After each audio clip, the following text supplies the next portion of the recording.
A reverência aos Ramones, a inspiração do Jane's Addiction e até o Império Romano. Tudo isso e muito mais na música de hoje. Você pede uma música nos comentários e eu não só traduzo as letras e gírias, como interpreto a intenção subjetiva do artista. Sejam todos bem-vindos a mais um vídeo. Essa semana o randomizador escolheu Ready Made, uma música que eu nem lembrava que existia no Stadium Arcadium, mas quando eu escutei ela, eu relembrei o quanto ela é boa e isso prova como esse disco é recheado de músicas excelentes, né? O Stadium Arcadium aqui, apesar de não ser o meu disco favorito, ele é uma celebração de toda a construção da carreira da banda e só tem músicas excelentes, né? E eu não duvido que tem um terceiro, tem, né? Tem as sobras do Stadium Arcadium, que também são muito boas. Vai ser feito um vídeo com os lado B, os B-Sides You, e em algum momento, né, pós-término das traduções de estúdio. Essa semana vai ao ar finalmente o The Getaway, o compilado, tem mais de 3 horas, 20 gigas de vídeo, e ele aí tem todas as músicas traduzidas. Demorou, mas eu consegui fazer ele, então vai ser o primeiro experimento, né? Pega uma pipoca, manda pedir uma comida, alguma coisa para assistir 3 horas de Chili Peppers, ou é um vídeo que tem todas as músicas do disco e eu vou botar os timestamps ali, então vai ser fácil de referenciar alguma música específica que queira ouvir daquele disco. Então, primeiro passo aí para ter um compilado, e aí vocês também me digam como foi, né? Ficou legal? Pode ser diferente? Como é que eu posso fazer para organizar os próximos compilados? Porque eu também tenho que fazer o do primeiro disco da banda, que a gente já terminou a tradução. Então, isso que está na nossa lista de coisas para fazer. Mas vamos traduzir a música de hoje, que é Ready Made. Ready made é aquilo que já vem pronto, aquela pessoa ou coisa que já se estabelece sozinha, que não precisa de muito tempo de desenvolvimento. Ironicamente, é o que a gente estava falando na construção da banda, na introdução, mas, né, geralmente esses fenômenos são muito poucos na natureza. As coisas levam um tempo para atingir a maturidade e ter uma construção. Lendo aqui, diz que, né, o riff, por sinal que é excelente, começa com um riff de baixo e com o timbre perfeito de baixo. Eu sempre gostei daquele baixo um pouquinho mais estalado, né? O Flea, o baixo do Duff McKagan no Guns, não aquele baixo que é cheio de graves, mas aquele que dá uma estaladinha assim, né? Então, esse timbre para mim é perfeito, ideal. Aqui o Stadium já é a época, né, áurea da banda, então ele é muito bem gravado, a qualidade do disco é excelente, além da qualidade das músicas. Então aqui tudo se encaixa de uma maneira, né? Não existe perfeição, mas o mais perfeito possível que uma banda pode atingir. E aí a gente tem aqui esse riff excelente que, a princípio aqui, se é compartilhado com uma música do Jane's Addiction, né? E lendo aqui, pesquisando, qual é? Mountain Song, do Jane's Addiction, tem um riff parecido, mas não é tão parecido assim. E a princípio o que despertou o Anthony para escrever essa música, né? A letra desse som, foi o assunto do plágio, né? Que as pessoas aí copiam, né, e se inspiram nos outros para criar suas músicas, né? Eu acho que o riff é diferente o suficiente para não ser plágio, mas, né, vamos ver o que a letra nos diz e ver se essa relação existe ou não. No verso 1 ele diz Ready made, steady as the rhythm rolls, né? E ele já canta, né, seguindo um pouco do riff da música, o que não tem nada de errado, né? Nosso querido Ozzy Osbourne, ele era conhecido aí por fazer isso e funcionava muito bem no Black Sabbath. E eu acho que assim, né, uma banda iniciante, quando a pessoa não tem muito artimanhas criativas, ainda não está, né, confortável em criar melodias, né, e às vezes até confortável como vocalista, a pessoa pode usar isso como um recurso de inexperiência, né? Eu vou contar o que a guitarra está fazendo, porque, né, às vezes ali não está com a criatividade tão exercitada. Mas no caso dessa música e no caso do Black Sabbath, ali a gente já tem músicas muito boas que praticam isso e funciona muito bem, né? Aqui é 2006, a gente já está no auge da carreira da banda, passado o auge, né? Já está vivendo a época de ouro de lançamentos. O Chili Peppers aqui estava numa época que não errava, então a escolha aqui foi totalmente deliberada e ele sabia o que estava fazendo, né? Então ele diz ready made, aquele que já vem pronto, steady as the rhythm rolls. TH, língua nos dentes, falava muito isso no início do canal. E aí o que acontece, o steady é aquilo que é contínuo, aquilo que é equilibrado, mas naquela ideia de ser constante, né? Aquela coisa firme, aquela coisa equilibrada, né? Então, steady as the rhythm rolls, então ele é equilibrado como o ritmo, né? Mas talvez não é nem equilibrado, né? Constante como o ritmo, pode ser melhor, né? Constante enquanto o ritmo rola, né? Então, a ideia de movimento, né? A ideia de embalo, como eu sempre falo, né? O roll aqui é muito mais embalo do que movimento. Ready made, and this is how the story goes, né? Então já vem pronto e é assim que a história continua. Deixa eu ver se eu acho uma tradução melhor para ready made, mas, né, já vir pronto funciona. Pesquisando aqui, ready-made vem como pré-fabricado. Funciona a tradução, mas para nós aqui não é bem isso que a gente está procurando, né? Mas também pode ser usado. I've got a cousin making beats deep down in Arizona. We're gonna rock it to Ramones in the city of Pomona. Go! Então, eu tenho aí um primo que está fazendo batidas lá, né, no interior do Arizona. We're gonna rock it to Ramones in the city of Pomona. Então nós vamos aí, né, pegar um foguete para os Ramones na cidade de Pomona, né? Pomona fica na Califórnia, os Ramones eram de Nova York e eles tinham um disco chamado Rocket to Russia. Então aqui é a ideia, né, provavelmente de pegar o estilo nova-iorquino dos Ramones e aplicar ele no seu jeito, né, mais praiano da Califórnia, né? Que é o que os Chili Peppers faziam, né? Bem no início da banda ali, era uma mistura de muitos estilos até eles acharem e criarem a sua identidade, né? Então, a ideia aqui, por enquanto, né? Eu não vejo isso como plágio, mas eu vejo como inspiração. Então, por enquanto, funciona, né? E a ideia também de...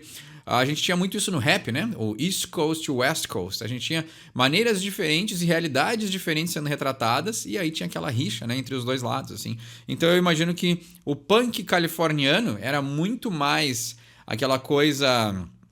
né? A gente tem uma diferença entre o punk nova-iorquino, que era uma coisa, principalmente em Nova York ali nos anos 70, que era uma coisa muito mais suja, né? Do que os caras na Califórnia que estavam vivendo a cultura do skate, a cultura do surf. Então a gente tinha suas dificuldades, tinha seus problemas, sim, mas era um outro jeito de se expressar, né, e tratar a sua realidade, né? Nova York e Califórnia não poderiam ser lugares mais diferentes, né? Aí repete o refrão, né? Então ele já vem pronto, né? Pré-fabricado, como diz a tradução, né? Contínuo como o ritmo, o embalo do ritmo, ou enquanto o ritmo embala, e é assim que a história vai, né? Então ele repete o refrão. And if I give to you my second sight, you got it. And if I stay the course, I'll stay the night. Come get it. Então aqui, né, destaque para o Frusciante. Então a gente tem aquele riff. Aqui é a fórmula perfeita, né? Então é um riff interessante para iniciar a música. Isso aí sempre funciona em qualquer tipo de estilo. A gente tem um verso pulsante. E aí a gente entra num refrão melódico, né? Então aqui é uma fórmula que é a receita do bolo que não dá errado. Assim, ó, o cozinheiro tem que ser muito ruim para esse bolo aqui dar errado, né? Então a gente aqui tem as harmonias do Frusciante, né? Aqui a fórmula do Chili Peppers já estava estabelecidíssima, né? And if I give to you my second sight, se eu te entregar aí a minha segunda visão, né? O meu terceiro olho, né? Aquela coisa mais intuitiva, o meu olhar mais místico, you got it, você terá. And if I stay the course, I'll stay the night, né? E se eu continuar no meu percurso, né? O stay the course é se manter firme, continuar no percurso. I'll stay the night, eu vou passar a noite, né? Então a ideia é de ficar com a pessoa. Come get it, né? Venha pegar, né? Então... eu acho que não tem muito a ver com o resto da música, né? Mas... o que a gente pode usar aqui como teoria musical ou teoria de composição de música é o contraste, né? Então aqui, quando entra, enquanto a música tá pulsante e batida, ele tá falando, né, sobre as histórias ali do, né, a pessoa que já foi feita em casa, né, já foi autossuficiente. O ready-made pode ser autossuficiente, né? E aí essa ideia de alguém que já vem pronto, já se construiu sozinho, né? A pessoa que faz as músicas no Arizona, eles se inspiraram no Ramones, então até então, aqui é o que eu tiro mais dessa conotação que deram para ser a música, né? De que falava de plágio e as coisas da indústria da música, né? Um tributo à apropriação na indústria da música. E aqui está a descrição da música. Não enxerguei isso ainda, né? Vejo muito mais o Ramones como uma inspiração de um lugar completamente diferente da realidade do Anthony. Se bem que ele morava em Detroit, que era muito mais, né? Ou pelo menos no Michigan, né? Então ele estava muito mais próximo de Nova York do que da Califórnia quando ele era criança. Então talvez isso aí também ajudou a formar o caráter e o lado de composição dele, de observar diferentes realidades, né? Mas aí aqui no refrão ele entra numa coisa um pouquinho mais sexualizada, né? O Anthony não pode deixar de dar a sua diquinha, né? Então ele diz aqui ficar à noite, né? Vem pegar, né? Então, tudo bem.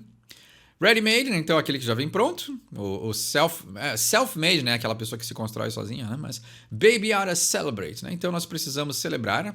Ready-made and now it's time to deviate, né? E agora está na hora de desviar, né? Desviar o quê? Né? Vamos ver. I've got a sister making babies with a Black & Decker blowtorch. We're gonna flop it all night in the middle of the back porch. Yeah. Olha só, eu tenho uma irmã fazendo bebês.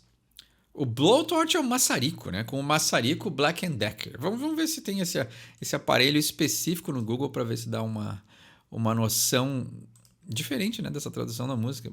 Essa aqui eu tive que pesquisar porque o Anthony usou uma gíria que não é muito comum para nós, né? E ele mascarou a gíria com o Black & Decker, né? Então, na verdade, ele não tá falando de maçarico literalmente, né? Obviamente, né? Geralmente nas letras dos Chili Peppers não é assim que funciona. Mas aqui é que o Black & Decker e blowtorch, na verdade, é uma ferramenta.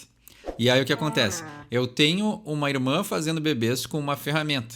Só que ferramenta é uma gíria que é o tool, que para eles é a ideia de uma pessoa que é usada como uma ferramenta.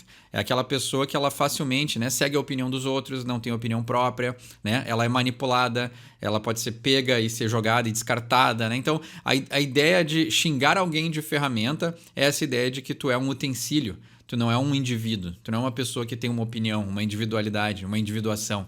Tu é simplesmente uma ferramenta porque tu, né, tu vai com a maré, né? Então, ele tem uma irmã que está fazendo bebês com alguém que não é muito inteligente, com alguém que não tem uma identidade própria, né? Só que ele disfarçou esse tool, essa ferramenta, como Black & Decker Blowtorch, né? Então aqui, olha, talvez uma das coisas mais obscuras que o Anthony botou numa letra em relação ao nosso conhecimento de gírias ao português. Porque no português a gente não tem nada parecido, né, com o tool, com essa ideia de chamar alguém de uma ferramenta. Então, para nós, pescar que o Black & Decker é uma ferramenta foi bem desafiador, interessante. E aqui também ele usou uma gíria que a gente também não costuma usar muito, né? We're gonna fop it all night in the middle of the back porch. Né? O que eu acho, né? Eu acho que ele não quis usar a palavra fuck e ele usou fop, né? Porque a tradução e como gíria, fop era uma gíria antiga de uma pessoa que não se conformava ali às regras sociais, né? Então, we're gonna fop it all night, para mim é muito mais que ele não quis usar a palavra fuck, né? Porque nós vamos aí fopar a noite inteira no meio aí da varanda de trás da casa, né? Né? E aí a ideia também, né? Arizona, sister, né? Sister é uma expressão para mulheres negras, né? Se tu usar aquela coisa mais gospel soul, né? Que as pessoas vêm da igreja e todo mundo se chama de irmãos, né? O brothers and sisters, né? Que tem essa conotação. Mas ao mesmo tempo, né? Como ele tá falando em Arizona, era essa ideia de interior dos Estados Unidos, o porch é uma coisa muito comum, né? A varanda é uma coisa muito comum nas casas do sul dos Estados Unidos, né? Então também a ideia de que a minha irmã tá fazendo bebês com um idiota, né? Seria o tu, pode ser a tradução. E ao mesmo tempo, né, ele tá dando a entender que ele vai fopar a irmã também, né? Porque essa coisa, né? A clássica piada com o sul dos Estados Unidos, que são todos aí, né? Frutos de incesto, né? E que acontecia bastante, né? Também não dá pra, né, romantizar, né? Acontecia mesmo, né? E aí, após o solo e aquela quebrada instrumental, a gente tem o refrão repetido, mas mudando um pouquinho. Ele diz ready made, né? Aquele que se autoconstruiu. Rocking for the sake of Slade, né? Então estamos aí embalando pelo bem, né? Em nome de Slade, né? Slade é aquela banda dos anos, acho que é final dos anos 60 ali, né? Que também criaram ali uma das plantas e a forma, né? O template de como ser um rockstar, assim. Eu acho que o Slade às vezes até é meio subestimado, assim, né? Porque eles tiveram um papel importante em influenciar outras bandas, né? E ele fala novamente, né? Ready made, listen but don't be afraid, né? Escute, mas não se assuste. I've got a brother making trouble in the state of Caledonia. I wish I knew another way, but I'm gonna have to clone ya. Então eu tenho aí um irmão fazendo bagunça no estado da Caledônia e eu gostaria que eu soubesse de alguma outra forma, mas eu vou ter que te clonar, real, né? Então talvez aqui, o clonar pode ser essa ideia, né? De plagiar alguém ou se inspirar demais na música de outra pessoa, né? E o Caledônia eu tive que pesquisar aqui. Então era um termo usado pelo Império Romano para se referir a partes da Escócia. Interessante, né?